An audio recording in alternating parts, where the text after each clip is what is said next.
Well, I'll take you back in time to my grandparents moved here in 1949 on Penn Street, but the 500 block, mainly because Long Beach had a big sign that said America's healthiest city.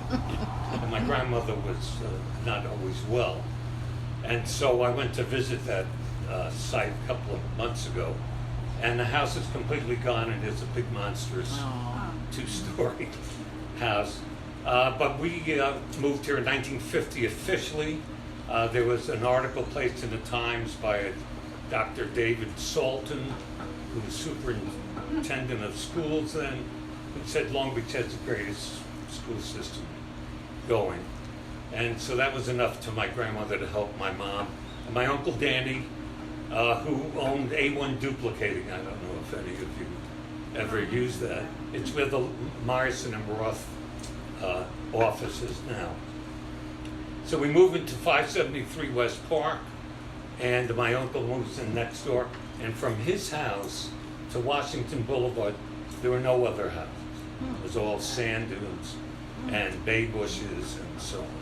And so that was the beginning of Long Beach's Korean War was going on.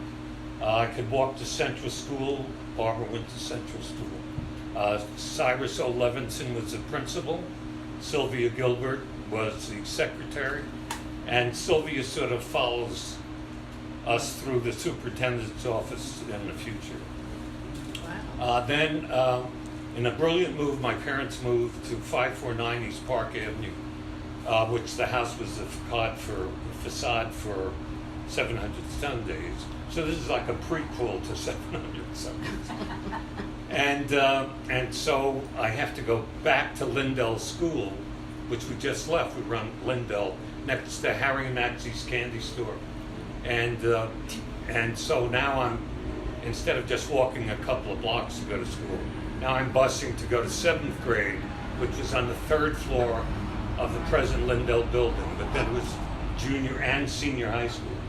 Miss Kelly was its 7th and 8th grade teacher. And then let me try to remember what we're doing. So we moved to that part. I had a bus, and then I had to go back to Lindell because then I had to go to the high school, so Lindell High School. Then they built the present middle school. I'm the first 8th grade class to graduate from that facility. There's no golf course, there's just marsh. Barbara's his first 7th grade class and the second 8th grade class to graduate. And I go back to Lindell for high school, graduate. I could have just walked around the block. I mean, go back, graduate, go to University of Miami, Florida, spend 4 years, come back, go into the schools. I was at the school system for 4 years. I come back and I'm hired in 1965 as an art teacher for Miss Kelly at Lindell School. Wow. Couldn't get away from That's true. John Ryan was vice principal. There's talk of building a new high school. They do build the high school. That's where the middle school became the high school. Very confusing. They built a new school in 1971. Who was Soper? Earl Soper was superintendent then, who always addressed the teachers as "Good morning, boys and girls." Endeared himself to us immediately.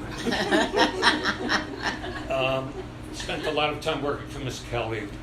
And then Arthur Shapiro, there were some interim superintendents. Arthur Shapiro was superintendent of schools, and he came up with this brilliant idea of the high school would be by the bay. It was already built in 1971 by architect named Bailey. Donald. Whose wife was a teacher at his school. Okay. Judy. Wow. Donald Right. not Judy's. So- Judy's not This Donald's is not an wife. ancestral street. Right. I'm never disputed. So we moved from Lindell School, the teachers all moved to the middle school. Middle school moved to the high school. There are high school teachers coming back and climbing through windows to take articles that they forgot to take when they And Arthur Shapiro lasted a few years. He was one of those guys who couldn't make up, you know, I was on the negotiations team. We would meet with him and we said, Arthur, you just said that you were going to sign this document. And he said, well, so we sent him to get help, and when I said, did it help? This is a joke. Did it help? And he said, well, yes and no. Thank you. And so I can't remember the other. What was the next superintendent? Jerry Oldman. Oh, Jerry. So Jerry was a teacher at Central School? East School? And then he became principal. Okay, and then became principal, and he became superintendent. Hometown kid, makes it big. I'm a vice president of the union. Al Mance is president of the union. The union is in deep negotiations and says, Al, you can't go to the superintendent's indoctrinate, ceremony, signing appointment ceremony. Al goes. Al loses his presidency. I become president of the LBCTA. We had wonderful teams of teachers negotiating with heartfelt praise for the teachers that we represented. And biggest counter to us was Bob Calico, Ruth Calico's husband, Todd Kaminsky's grandfather. Right. No politics. And so, 37 years, am I over the 12 minutes? I'm losing my mind here. So, I get to work with my former art teachers, Paul Feynman, John Costelli, wonderful guys. They taught me a great deal and continue to teach me as a young teacher. So I'm president of the union, negotiations finally is settled, things settle down, and 37 years later I decide to retire, but in 1995, following Pat's jump into local elections, I run for city council. Big one. Taught 10,000 kids. I understand Dennis Kelly was here for the politics. Knock on the door, and usually the one thing I learned is when you hear a dog bark, you put your foot on the screen door so we can't burst through the screen. And you learned that too. So we win. I served 8 years, 5 of those years. I was president of the city council. So I have my background as president of the LBCTA, president of the city council. Lose in 2003 by a small margin of votes. Greatest thing that ever happened to me. And I've been a staunch, I served on the committee that helped rebuild the city. For Sandy, I went up to Albany with Steve Cohen, actually, and we represented the city at a hearing. And Governor Cuomo was the presiding officer. I become very close with Governor Cuomo. He screws the whole thing up. Yeah. And I negotiated with him personally $13 million for the city of Long Beach to help on the north side of the city. Yeah. So that, you think back on all the things that you did in all those years, it's a lot. A lot. And now, and Barb and I are grandparents to 5 wonderful grandchildren, all going to Long Beach schools, wonderful teachers.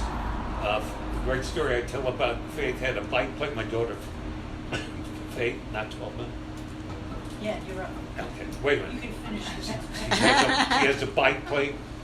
She puts it on her little tray, dumps the whole thing in the garbage, the big garbage. The teachers climb into the dumpster Oh, God. Magnolia. at Magnolia School Yep, I remember. and go through all this muck Oh. and find her bike. Found it. Aw. So God bless the teachers of all. Yes, yes. Thanks. Oh.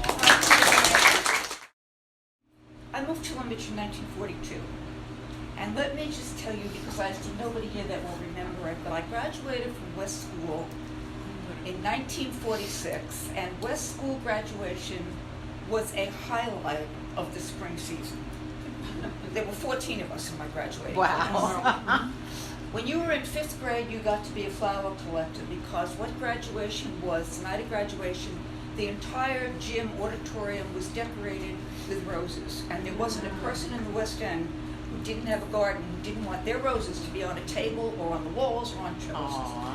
And every student had a table for their family. That's what it was like growing up in a very small community. And Long Beach was a very small community.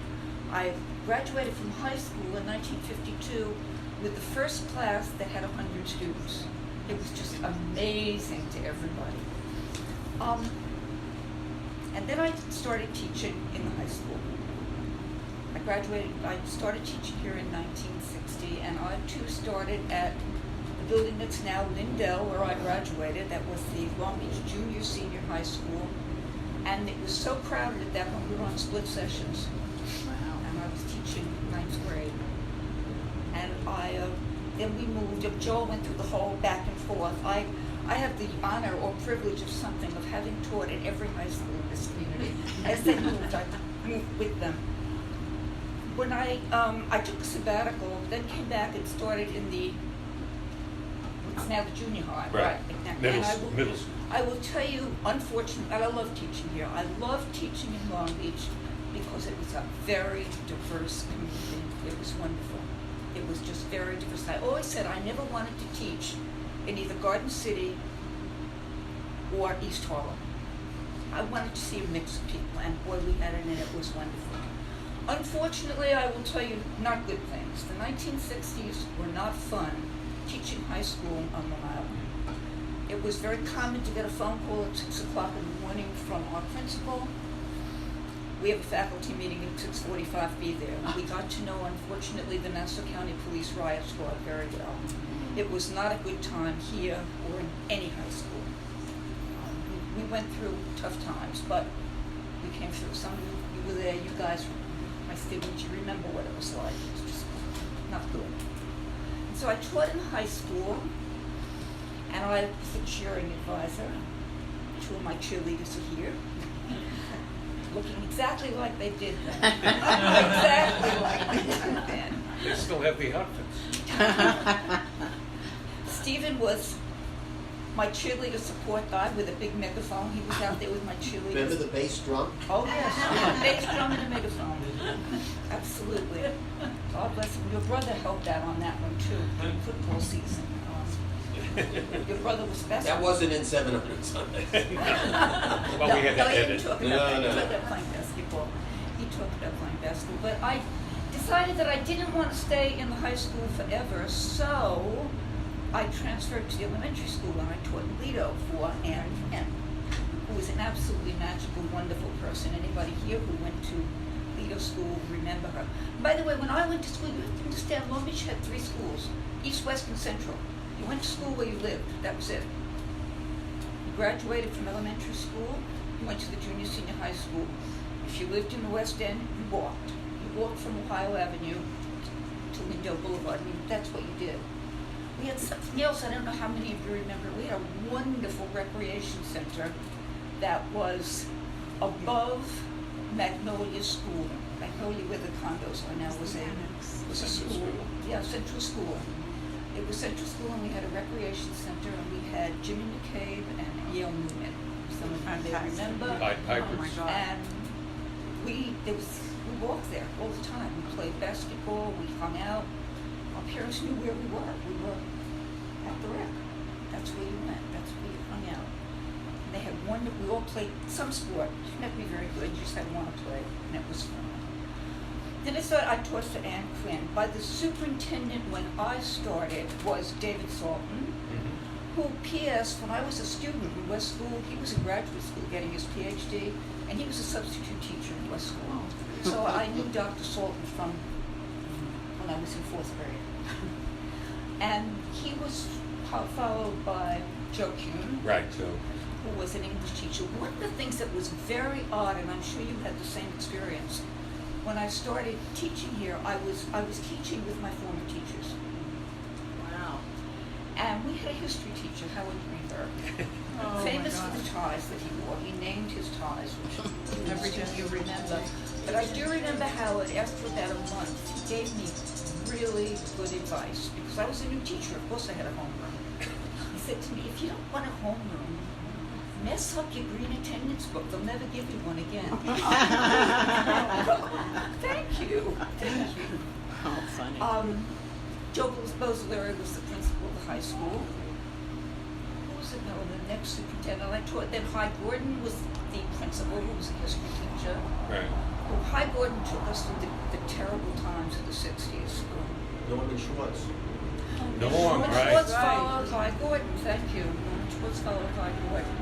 So I taught in Lido School, and then I took another sabbatical and decided I really wanted to be a marine geologist. So I was gone for a year and at University of Puerto Rico and got a degree in marine geology, Cool.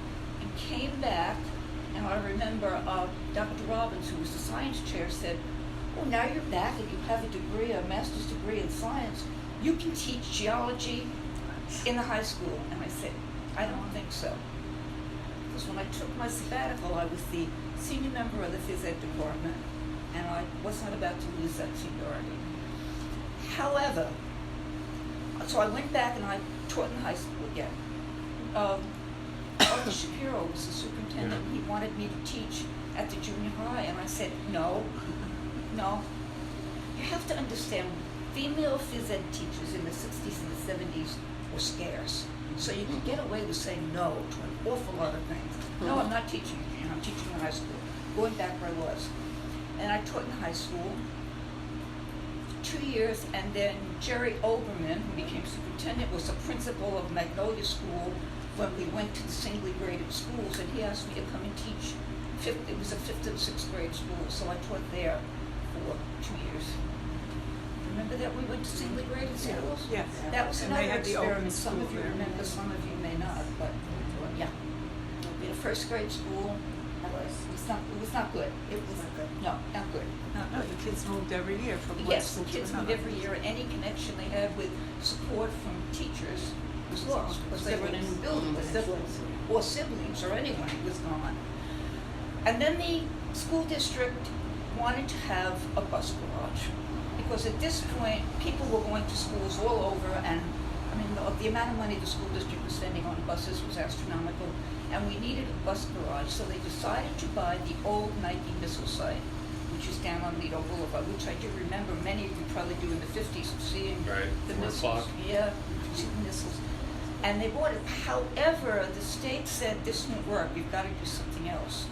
So Sandy Hillman, in all of her brilliance, could find a grant for anything. God bless her, she's wonderful at that. We got a grant from CETA for $235,000 to build an environmental center at the Nike site. Mhm. And there would be a bus garage and an environmental center. And I was teaching in Magnolia at the time. Jerry Oberman was superintendent, and they posted the job for director, and I went to him and said, "You're not going to find anybody else that has better credentials than I do on paper. I have elementary school certification, science certification, and I have a degree in marine geology, and I want to be the director. Please. And if you don't like it, after 6 months, send me back to high school." And that's what happened, and I was there for 12 years. Developing the environmental center, and I see smiling faces that were there. Yes, God bless you. We went and played in the mud every single day. I went to work, and it was different. I got to work in the salt marsh. I got to go to the beach. Teachers like Kathy worked with kids all the time. It was wonderful. And one of the things that makes me very happy about Christmas to the birds. Yes, right. We started the bird party at Christmas time, Christmas for the birds, which started because I was so tired of hearing kids say, I want. And I thought, they have to learn to give back. So we had a Christmas party for the birds where they made Christmas presents for the birds. Let me tell you a quick anecdote about that. I want. I sent to a class of maybe 3rd graders one day. 2 minutes, Anne. What? 2 minute Okay. warning. Okay. I said to this class of third graders, you know, you're all saying I want. I said, I want to be the Queen of England, but I'm still sitting here. Well, that's the way it goes. About 5 years later, I meet this young man on the street. He says, Mrs. Quinn, you're still here. I said, yeah. You didn't become the Queen of England. One of the things the Historical Society did, fourth grade curriculum when I was doing the Environmental Center had just started local history. So I started an activity called Point to Point and Everything in Between. Point Lookout to Silver Point for every fourth grader in the district. And we toured the island. And when I retired, I was really concerned that would go. And Roberta Fiore, God bless her, said, no way, we'll take it. And to this day, you do it. Thank you, thank you, thank you. I retired from the Environmental Center. Who was our superintendent? I get so mixed up that I can't keep up Yes, with it. just whatever. Anyway, it was a great career. It was a lot of fun. A lot of fun.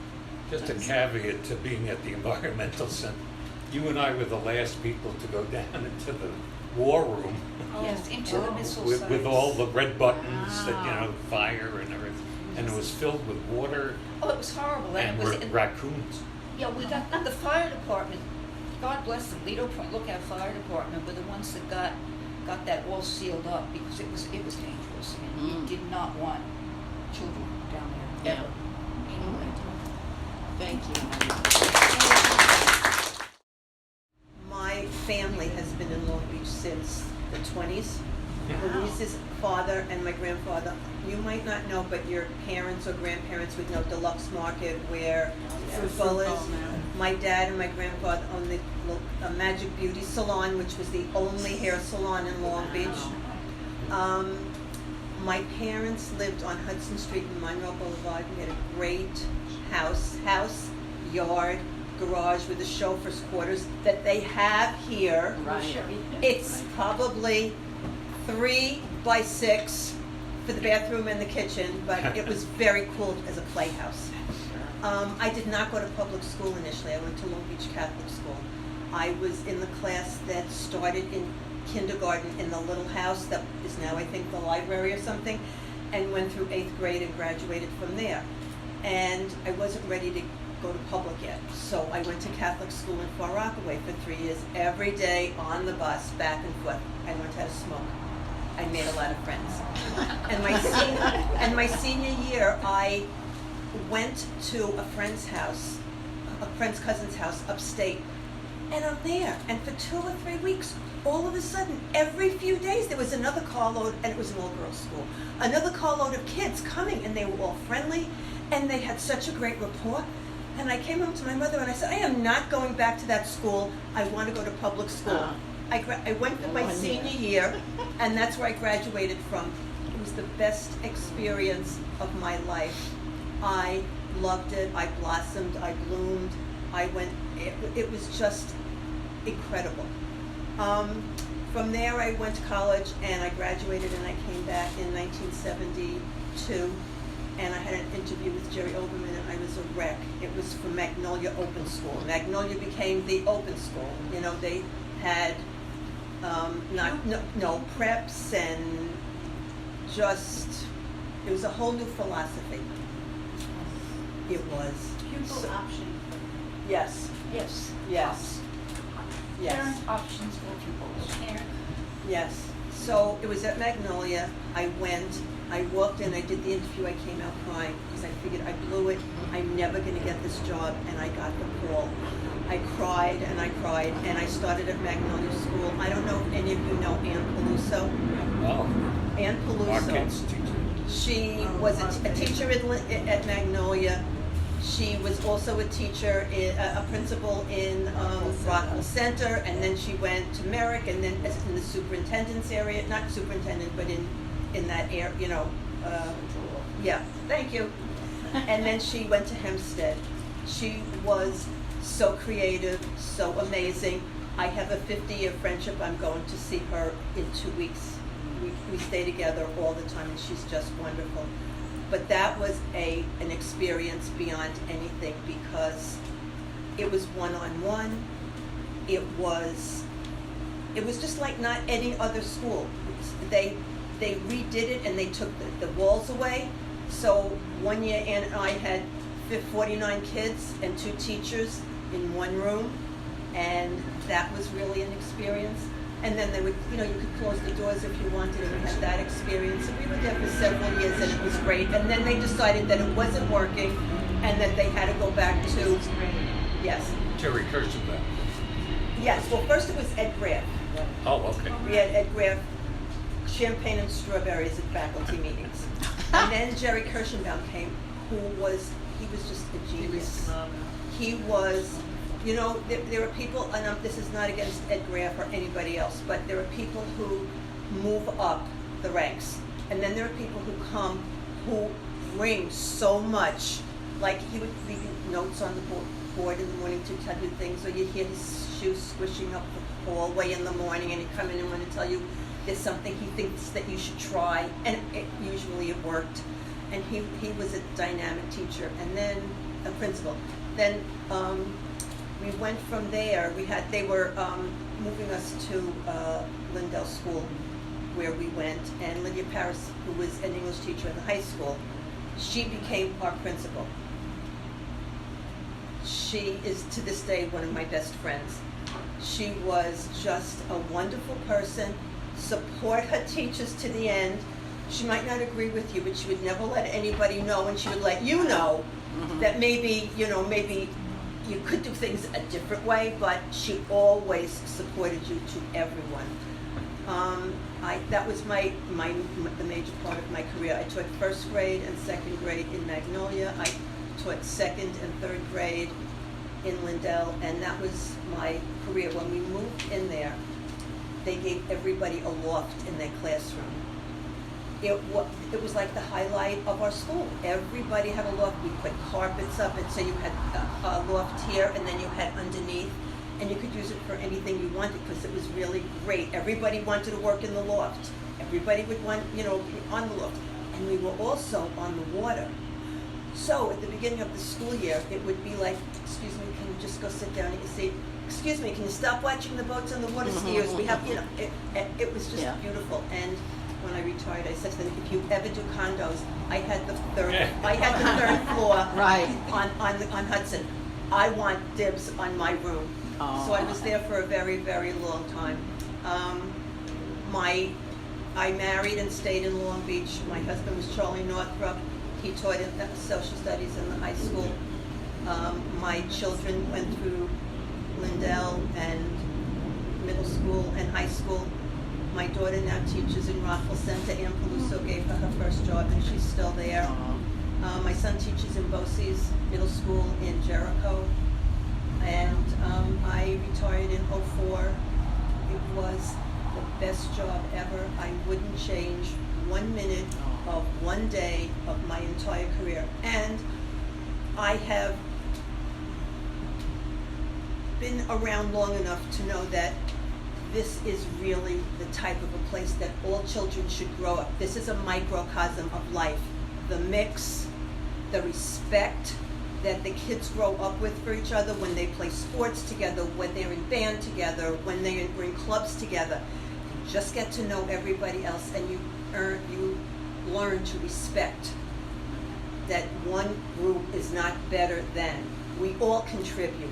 We all make our town the best town ever. The kids ride their bicycles up and down the streets to get where they're going. It's just, I wouldn't have it any other way. And I love it, and I loved it, and I still love it. I'm following the pattern that's kind of developed here. I think I'll begin with the idea of moving to Long Beach. My mom and dad were moved to Long Beach because my uncle Miles Kavanaugh convinced them that Long Beach was a better place to go to school than Rockville Center. How right he was or wrong he was, I don't know, but Miles Kavanaugh was quite a guy.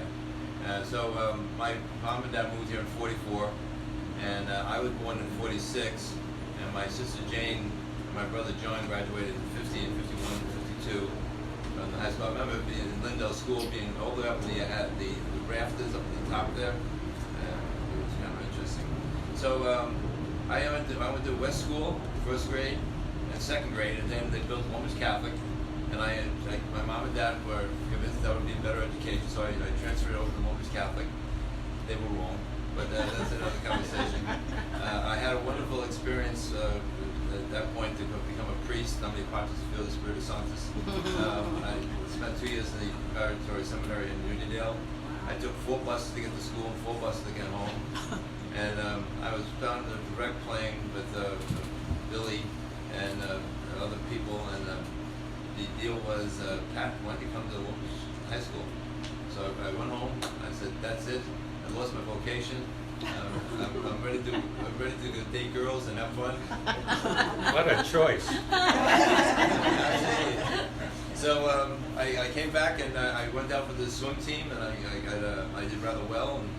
And I got a swimming scholarship to Indiana State, Terre Haute, Indiana, and I went out there and I had a great 4-year experience. I came back and I got hired by Tony Piazza to be a history teacher in the high school, but I'd already signed the contract with Seaford, and then that became my Seaford piece. And I was there for 34 years. It was a great run.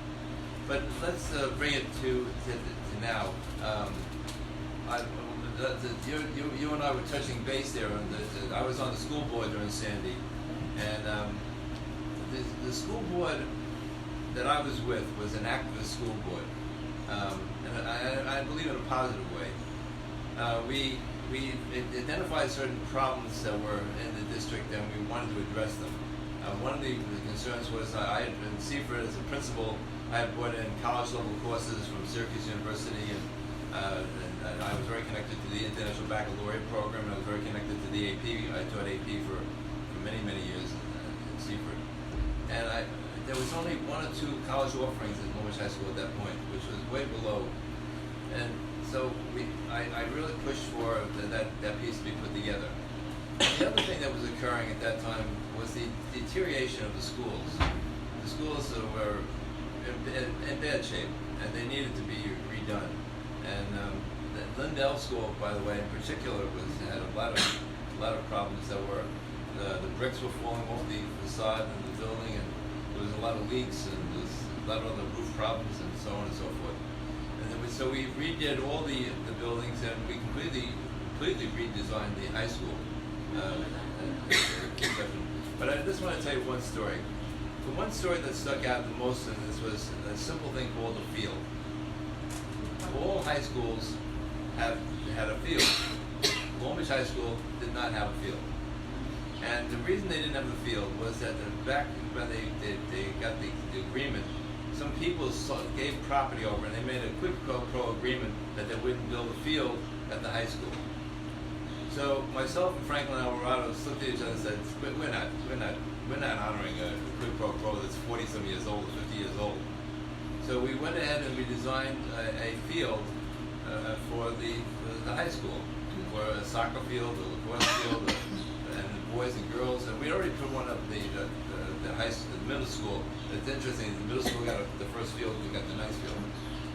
So we went into such a battle with the neighbors and the people in that area. And you know, Joel, having been involved in political decisions, they were out to hang me regularly. They were out to get my daughter on a regular basis. And it was bad. It was a bad situation. But with that said, we built the field, and when you build a field, as you all know, the famous line, people shall come. And it has turned around. The Long Beach, the Long Beach Girls Lacrosse program is number 4 in the state of New York rankings, and it's all because they were able to put in a field.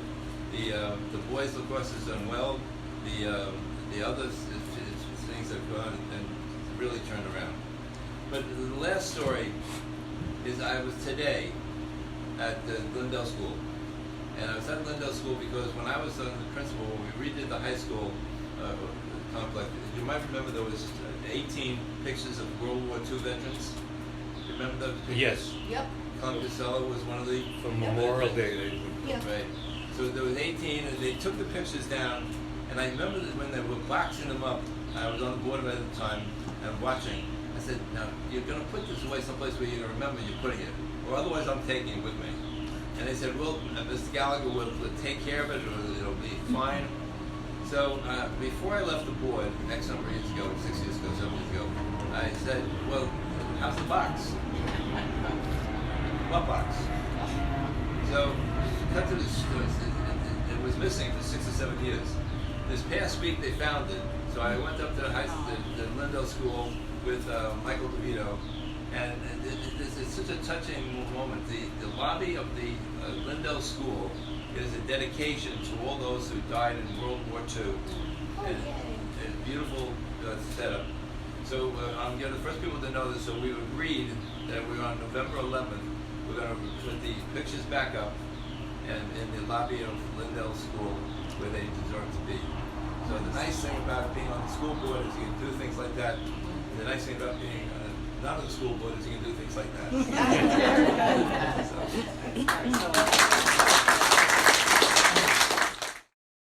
My husband and I met in 1967 at Malibu. We were surfing, and we've been together ever since. But from the day we met, we said that if we ever got married, we wanted to live in Long Beach.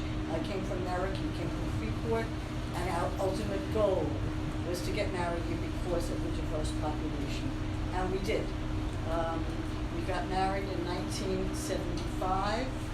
We moved to State Street. We had a little downstairs in a two-family house. Then we moved to Shore Road. We had a beautiful two-bedroom, two-bath on the ocean. And my daughter Lindsay and my daughter Skylar both went to Long Beach schools. They went to West. Those were schools of choice by parents in those days. I chose Lido and East, and I got West. I was not teaching at the time. I didn't really know anybody at the time. I was a new mom. But a few years later, I was supervising the student teachers from Adelphi. I'm a speech pathologist by trade. And someone called me and said, we have a speech pathology position open in Long Beach. Are you interested? And I was at the pre-K center with Joan Angelo, who was a phenomenal teacher. And I said, sure. I took Howard Honig's speech job. And I look around this room and I am blessed that not only do I see teachers who taught my children, I see teachers that I worked with in just about every school. I started in Lido, Middle, Howell, and Long Beach Catholic.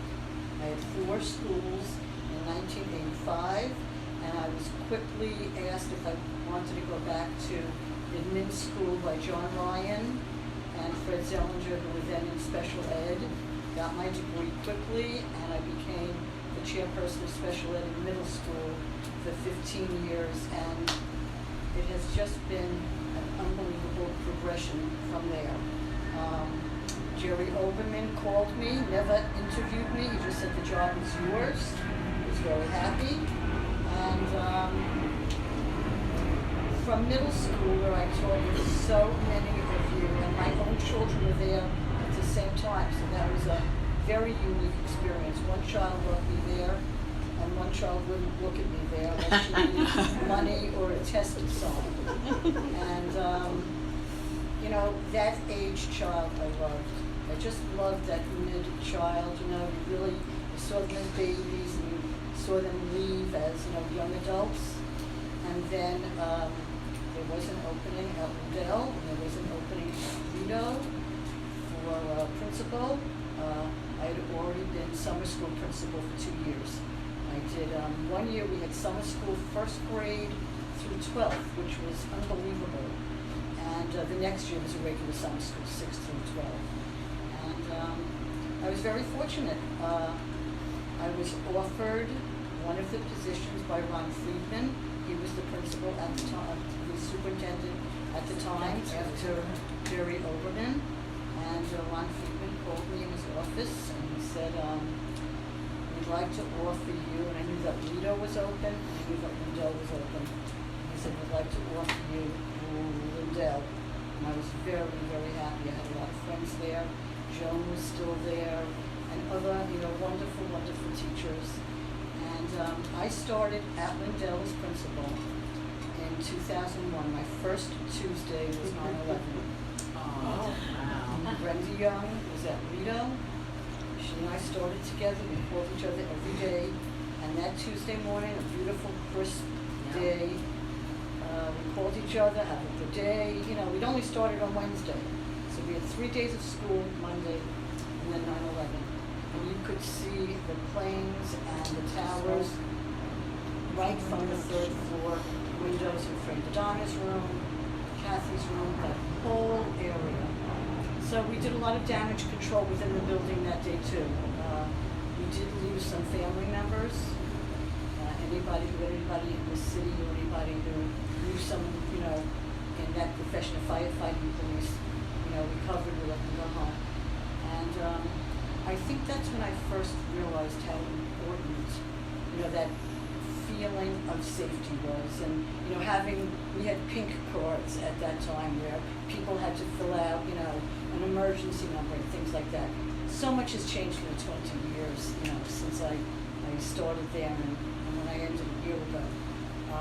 But that was really, I thought that would be the most horrible thing, and it really was because, at that time, we never had anything like it. The children were affected, families were affected. Captain Al Fuentes' wife, Eileen, worked in our building, and, he was very, very caught up in the whole thing for a very long time. News 12 came every day. We just had a lot of different aspects of the building that were touched, that was ongoing for a long time.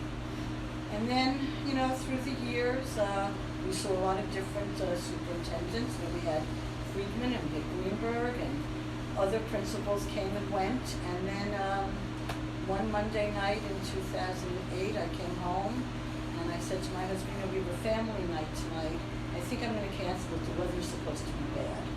So I live in the canals. We're in the canals now on the corner of the deep end. And I said, I don't think the weather's going to be so bad. And my husband said, turn around. And all the water from Superstorm Sandy was already rising in my backyard.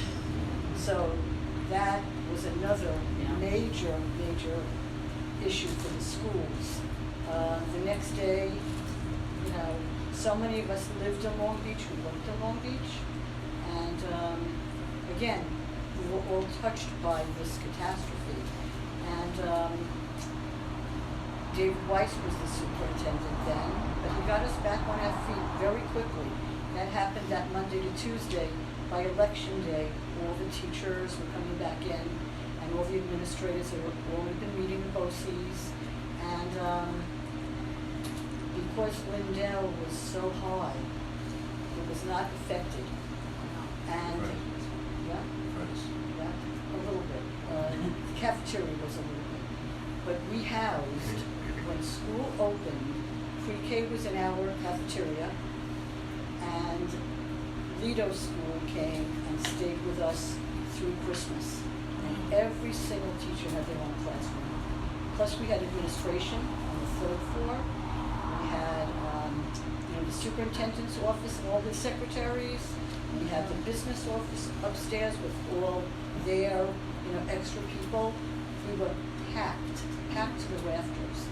And we made it work. Good job. That was a very, very, we talk about stress. It was two mothers, Brenda Young and I, and all the teachers were like aunts, to the children and whatever uncles they were. And then, after that, West School came and stayed till June. And then in 2020, we had COVID. And again, another major thing that happened to the entire community. And we went virtual, and the teachers from one Friday to the next Monday just picked up the slack, did what they had to do. And I retired a year ago in June. And I do miss the community. I'm looking at the audience. There are grandparents here of children that I had, and there are parents of children that I had. And when I look back at the career at Lindell for 20 years. I was teaching grandchildren, children that I had in middle school. So for me, it has been the highlight of my life. I have so much gratitude to teach here, and like Kathy said about the community and Jill and Addie, there's nothing like seeing students walk down the street and they say, Mrs. Sauter, what's my name? Give me an initial. Give me a clue. Give me an initial. So thank you. Thank you.